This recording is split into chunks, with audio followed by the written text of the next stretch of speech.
So yun, Survival Season 4. Paano nga ba siya tapusin ng mabilisan lang? Okay, start natin. At naka-team. Tsaka muna sa ako na. Maya na kayo mag-date ni Lisa.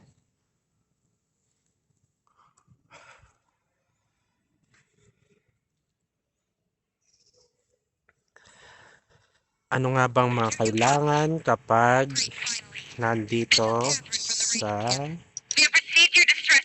survival? Siyempre kahoy.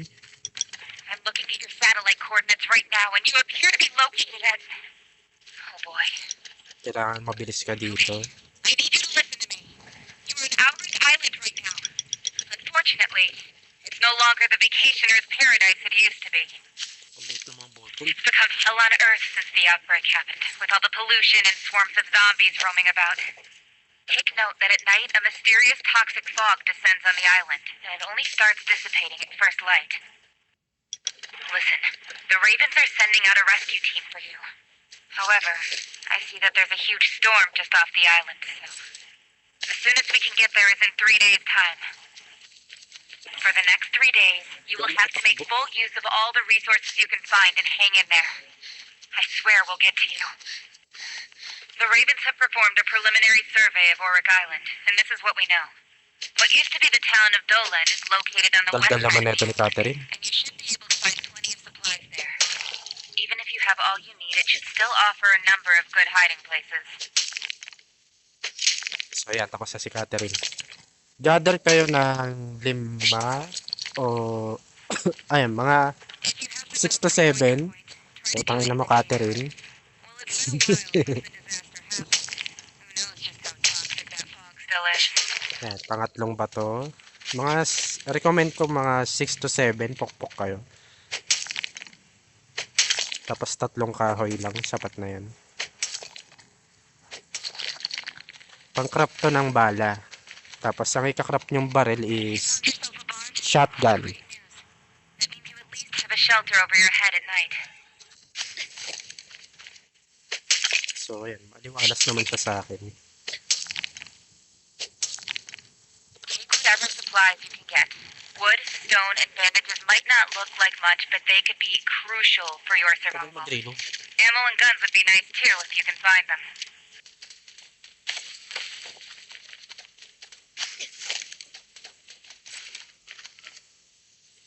Sanay ako sa buttons ko. Okay na to. Tapos kahoy naman.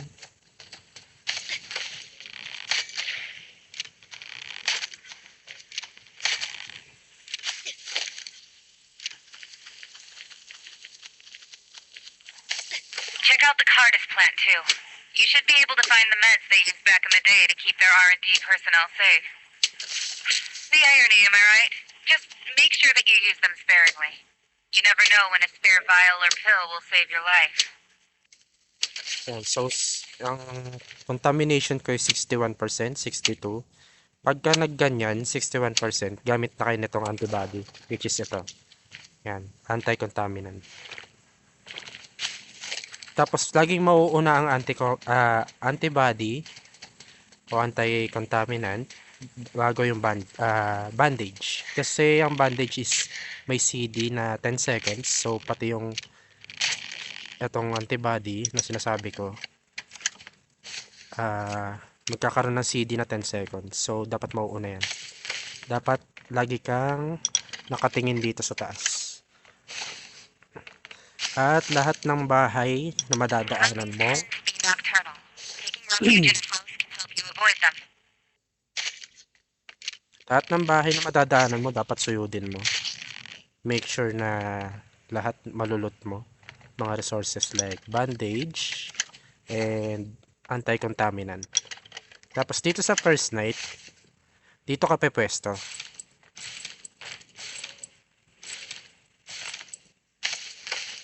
Ay, ito pala yung ko. Yan. Dito ka pepwesto. Tapos, yatong crosshair mo, dito nakatutok. Para yung zombie dito lang lalabas sa bubong.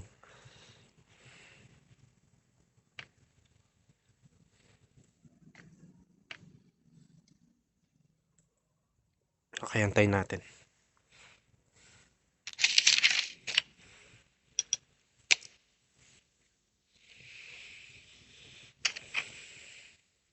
It's getting dark. Have you found a place to hide?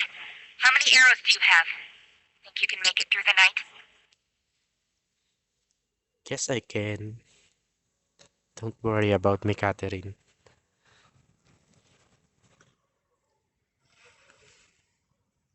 Tagal na zombie ah.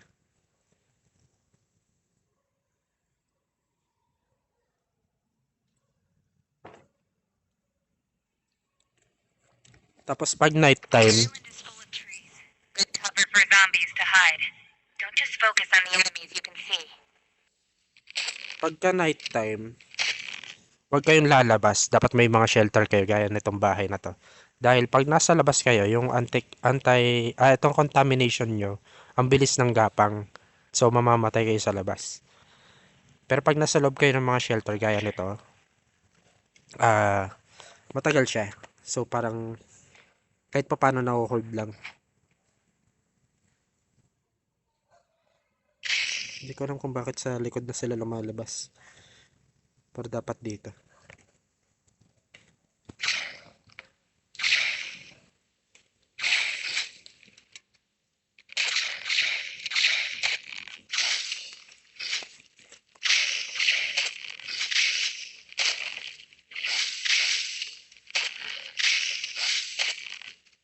Normal zombies can be easily taken care of with a bow or a knife. There's no need to waste precious ammo on them.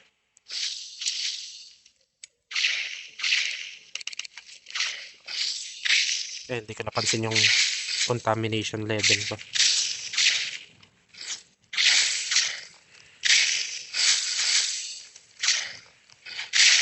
Kailangan lumabas dito yung boss sa bubong para madali ko siya mapatay.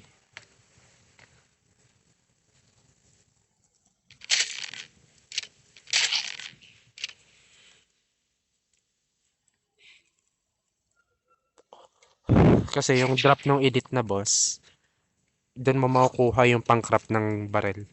So, kailangan mo siyang patayin.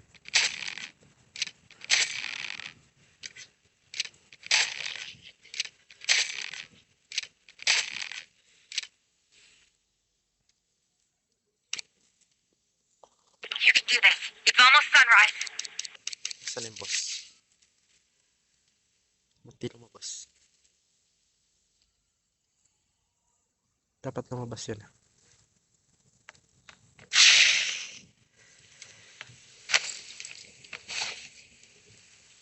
Dahil di ka lumabas, hindi takbo na ako.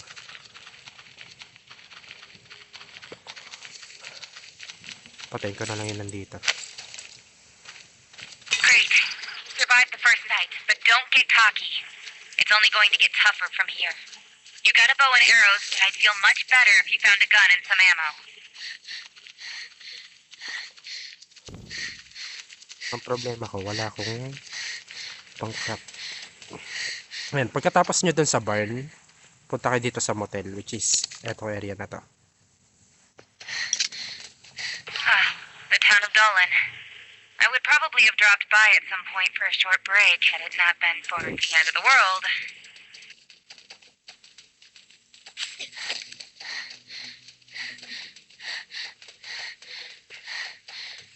Loot as fast as you can. Ganun lang. Tandaan nyo na lang itong mga nilulutan ko. You should be able to pick up a number of useful things in town. Make sure that you check out each and every corner. Remember, you'll have to hang in there till we arrive. Every single bullet can be the difference between life and death, so don't waste them. Just hang in there. You'll be thankful you held back when daylight comes.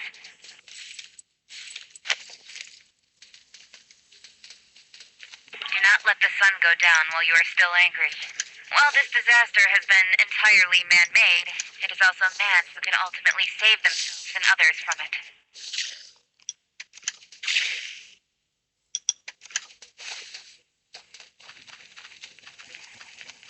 Tapos akyat.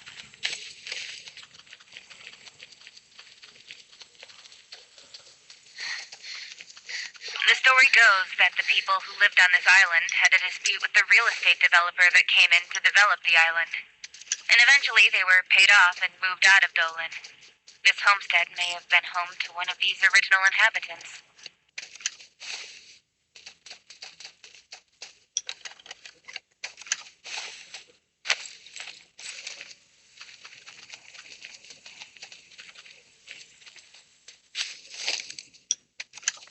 Sanay ako sa button ko eh.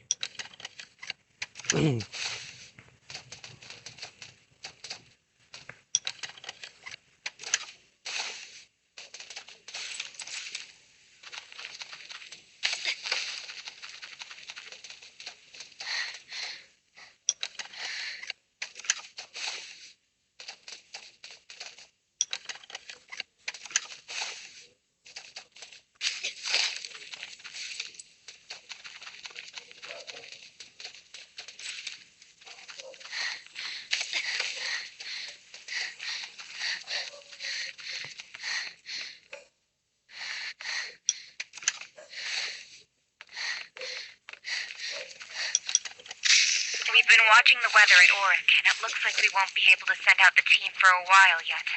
Make sure you stock up on what you need during the day.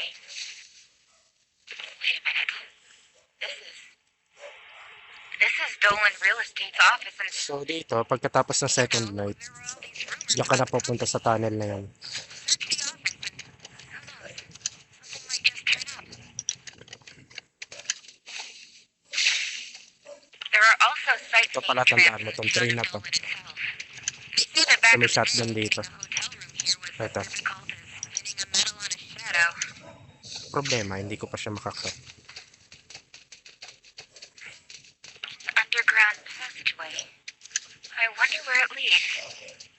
I don't have a good feeling about this. You'd better prep yourself before you go further.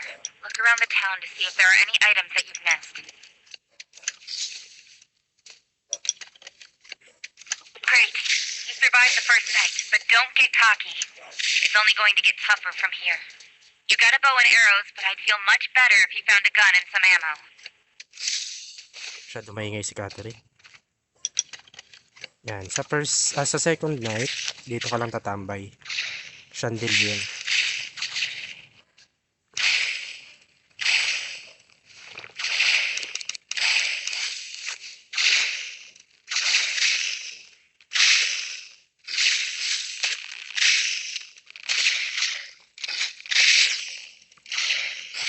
Tapos, bago matapos yung gabi, in 1 minute, baba ka na. Kasi may lalabas dito ng chainsaw man. Kailangan mo siyang patayin kasi yung dapat napapatayin ko dun sa first night na zombie, elite boss, hindi nagpakita.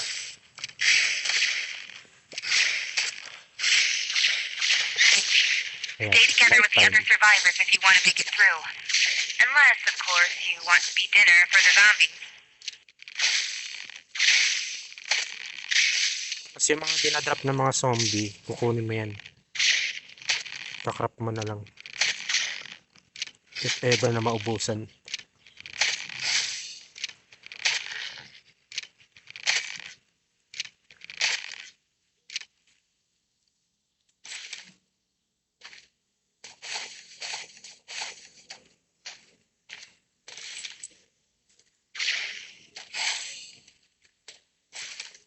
Kailan dudura?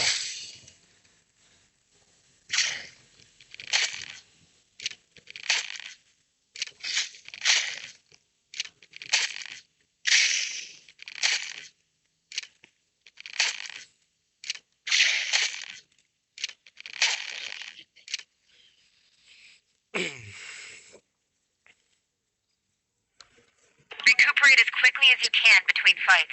The zombies won't give you much time to relax.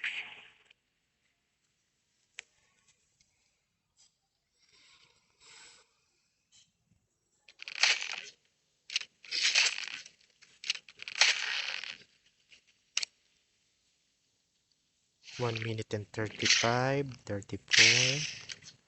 Bababa na ako maya-maya.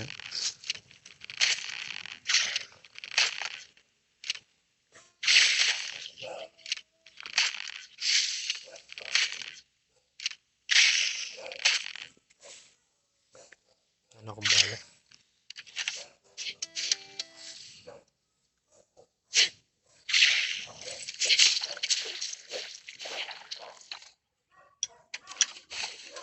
Paano ko papatayin yun? Hayop na yun.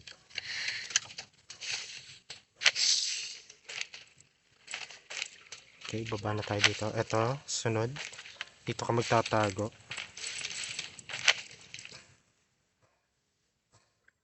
Trap na nga lang bala.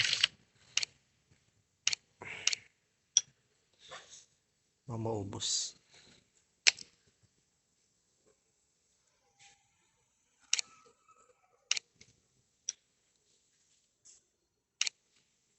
What? Even stronger zombies? Looks like there really is something about the Cardis plant. But that's for another time. For now, just get down to the task at hand.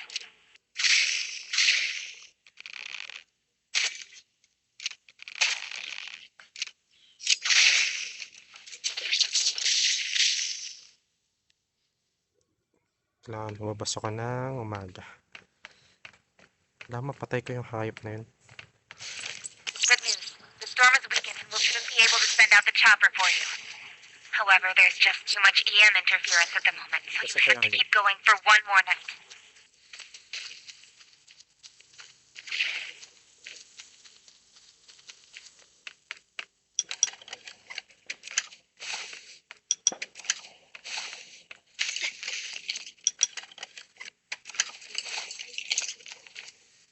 Parang dito. Ay, gagawin na pala siya.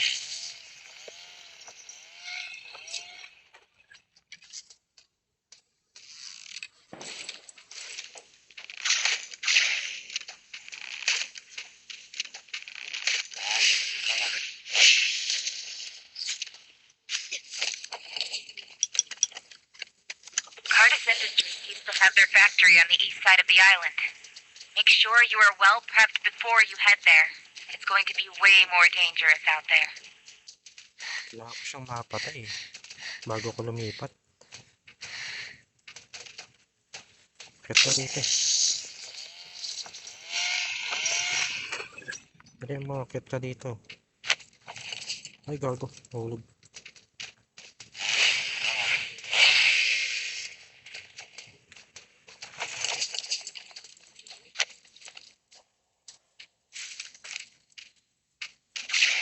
Dapat ko lang ito dito.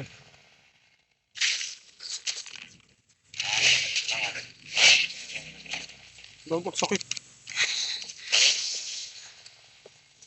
Ayot ka. Pati mo masyado, Lods. Wala akong baril eh. Awit ka.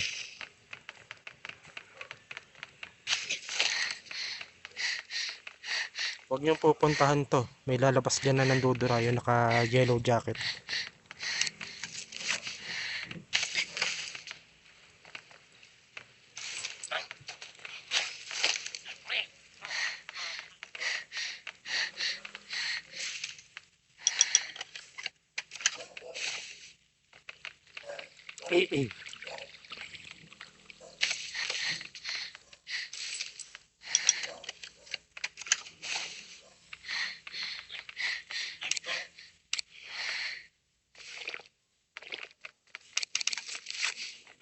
Cardis plant. Ito na yung last place na pupuntahan nyo pagka What's going on with Venus Medical and Orange Island? malapit sa may chopper. Na tatambayan nyo. Doon na lang sa may place ako dito.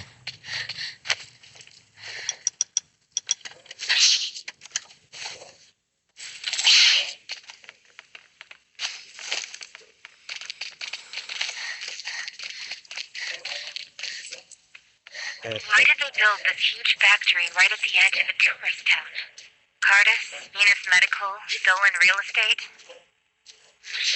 Looks like we'll have to make a thorough survey of the island after this.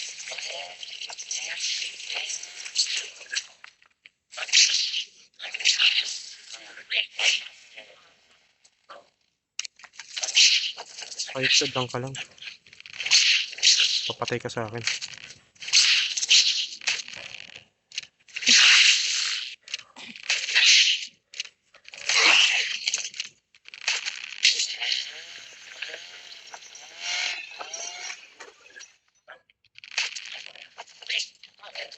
Unahin yung mga aso dahil yung mga aso abot ka. Punyeta ubos na. You're a hell of a lot stronger than I imagined. Great job getting this far and keeping your chin up. I believe in you.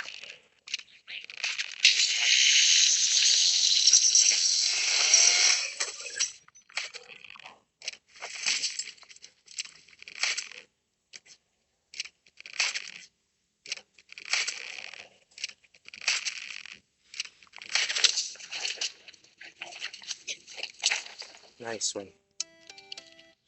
Shotgun.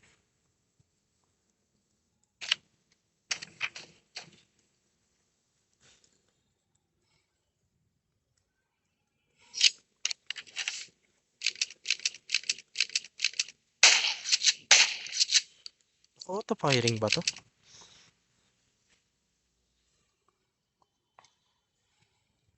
Suggestion ko kapag naka phone kayo, wag kayong mag-activate ng auto firing. Mas mababaliw kayo dyan. Oo nga, naka auto firing nga. At the last minute.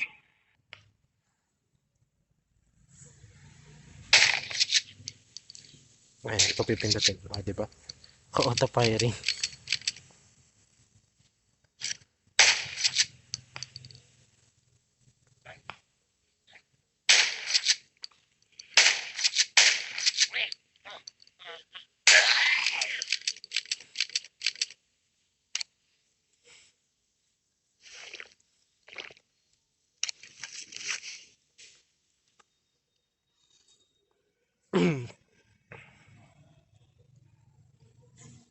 Looks like the pollution on the island has somehow made the zombies even more terrifying.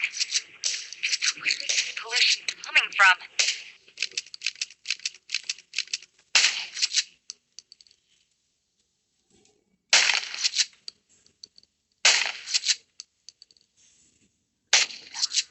Use open spaces to kite the zombies. All you have to do to win is survive.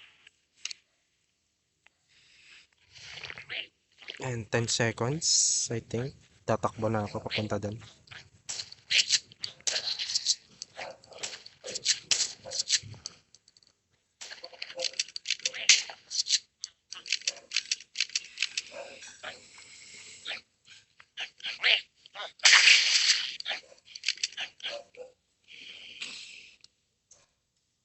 Basta naka-focus ka lang sa contamination level mo.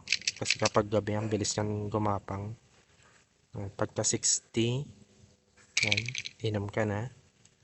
Huwag mo na pabuti ng 70 kasi 70% gagapang na yung HP mo niyan. Hang in there.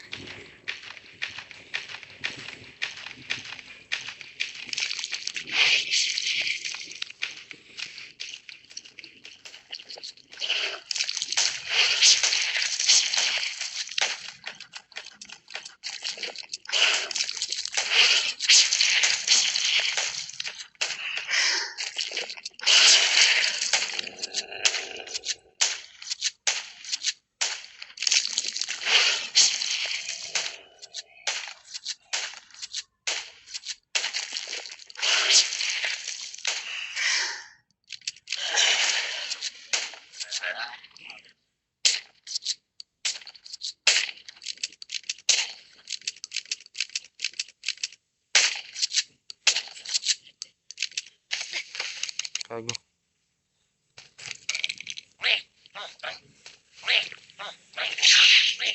Okay, takbo lang.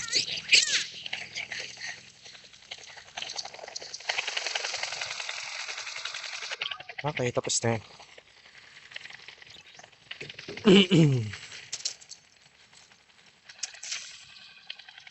Tagal ah.